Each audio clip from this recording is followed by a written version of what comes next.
So ito, may sender tayo. Dapat bang sabihin ng babae na naanuhan na siya? So ito kasi yon, may mga babae na hindi sinasabi na naabot na nila yung tunay na happiness. May mga babae na mapagpanggap. So alam mo ba ang ibig sabihin ng mga babaeng mapagpanggap? Merong mga babae na hindi nila sinasabi para matapos na, para maisip ni lalaki na naibigay niya na yung happiness doon sa babae. Pero ang hindi nila alam ay hindi pa. Dahil ang babae ay maproseso yan. Gusto nila ng mahabang laro. So, dapat ang lalaki ay marunong magdala. Dapat marunong siyang alamin kung ano ba, kung saan yung kiliti ng isang babae. Kasi naman, may mga lalaki kasi na dire-diretso agad yung daan. Yung direct agad yung daan. Yung ganon, yung daanan. So, kapag irog sina ang imo nga proseso, waay jud lami dong. So, wag mong irogon sina ang imo nga kapartner. Wag mong madaliin yung proseso. Wag mong ipasok agad. Dapat laruin mo muna. Kasi naman, kung bibiglain mo siya, so sino nga naman ang masasayahan doon, 'di ba? Wala. Kahit naman kayo, hindi rin kayo masaya kung hindi rin kayo nilalaro, 'di ba? So, kaya naman, wag kang makasarili. Wag kang selfish.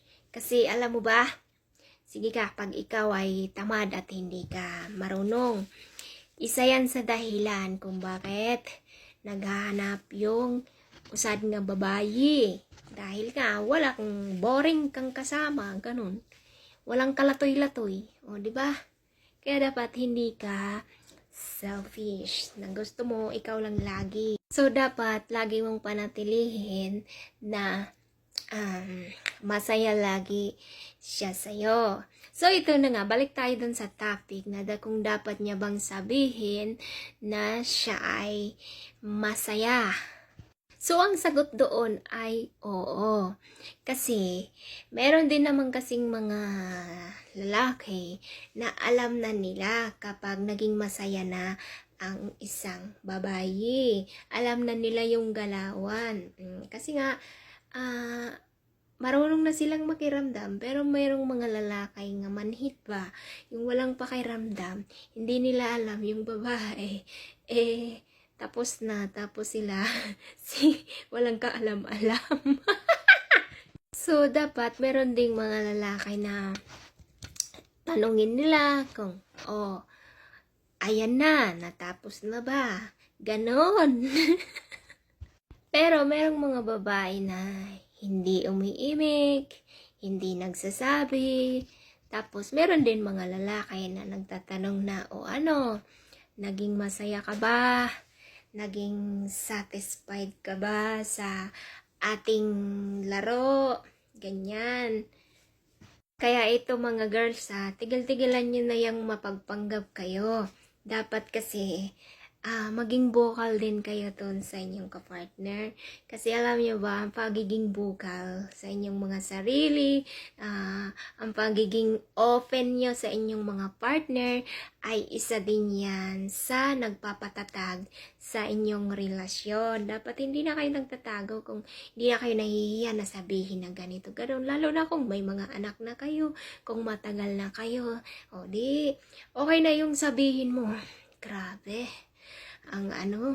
Ang saya ko sa sa ginawa mo, ganun. Huwag kang mahiya, maging maging open-minded ka sa iyong kapartner. Kasi alam nyo, pag ganyan kayo sa kapartner nyo, mas lalong nagiging masaya yung inyong kapartner kapag ganyan yung mga sinasabi nyo, lalo na pagdating sa inyong schedule. Yung yung maano ka sa pananalita, dyan ay nagiging masaya ang isang lalaki at mas lalo siyang gumagaling sa inyong performance. Kasi ang pagiging, alam nyo niya, yung pagiging burikat ay isa yan sa